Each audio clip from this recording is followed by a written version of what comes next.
We all struggle with difficult situations, but COVID-19 has made even normal life 10 times harder, let alone for someone who has mental health concerns previously. While I am no doctor or psychologist, I am a teacher who taught throughout quarantine, and I have seen firsthand what this has been doing to children's mental health, and it is still affecting them and how it is still affecting them through all of this. You may not have any previous mental illnesses, but you or someone you know has probably been experienced some sort of mental health issue during this pandemic. Mental illness and mental health have negative stigmas in the media and in most families.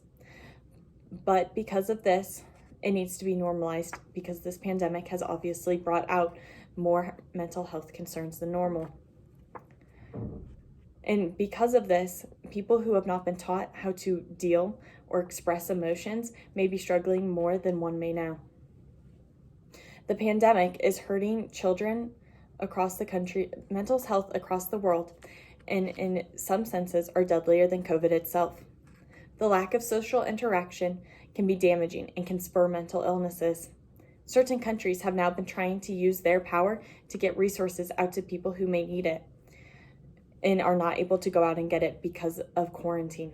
And I have personal experience with children and mental health issues.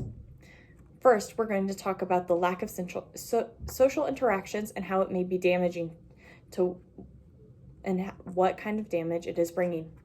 Social interactions are so important when it comes to mental development, especially when you are still in the key developmental stages, such as when you are 7, 8, 9, and the younger ages of childhood. While this pandemic may have only been going on for seven months, there has already been multiple doctors, psychologists, and researchers who are trying to find out what the effects of this pandemic have been having on mental health. According to Feiger, in the challenges and burden of the coronavirus 2019 pandemic for children and adolescent mental health, children who are already at a disadvantage are at the highest risks.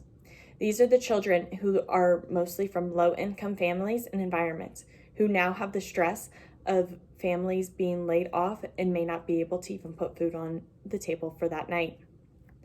These children are in much more danger of developing a mental illness than kids who may not be dealing with this and may not be dealing with laid-offs in their family.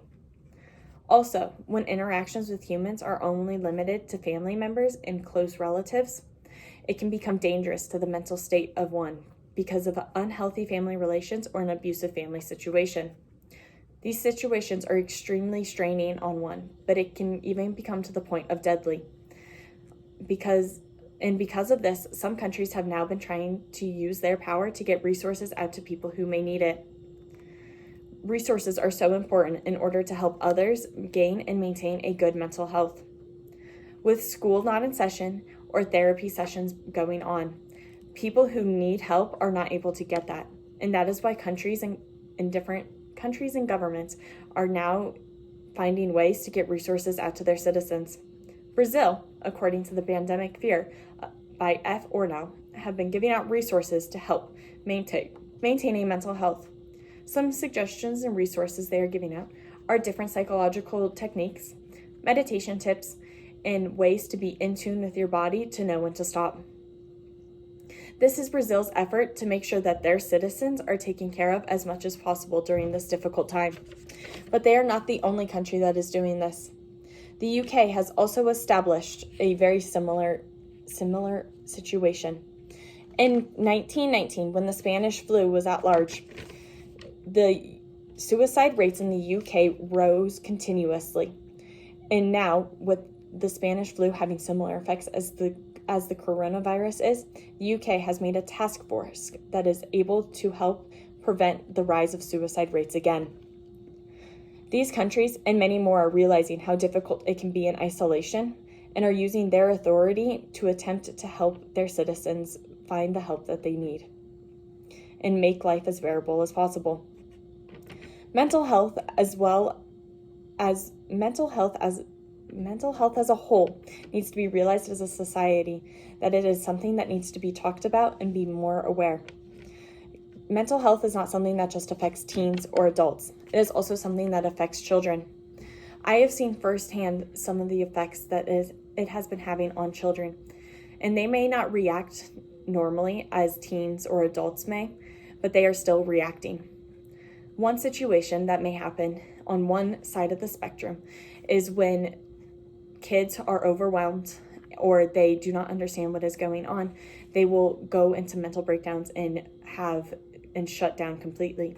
I've had multiple students come to school being perfectly okay, and something throughout the day will trigger them, and they will shut down for the rest of the day, not being able to talk or understand why they're feeling so overwhelmed or not understanding what is going on.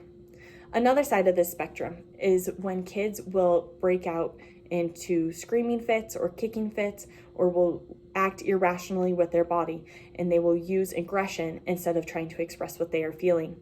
I've experienced both sides of the spectrum with children at my work personally. Parents may not realize how straining and the things that they say are resonating with their children. Everything that these parents are telling their children or saying around their kids, while they may not be saying it directly to their children, the kids are hearing, and that is what is affecting their mental health.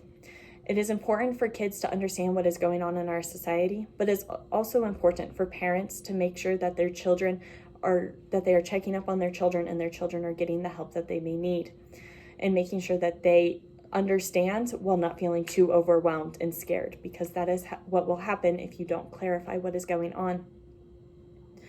While there are many effects that can affect mental health, different mental health, especially with the different environments and the ever-changing situations now in life, it is important that we have different resources in order to help people, and that is what the other countries are doing, and to make sure that we are checking up on our kids and not just on our teens. Mental health is a concern for everyone, but especially now more than ever because of this ever-changing environment and the ever-looming unknown.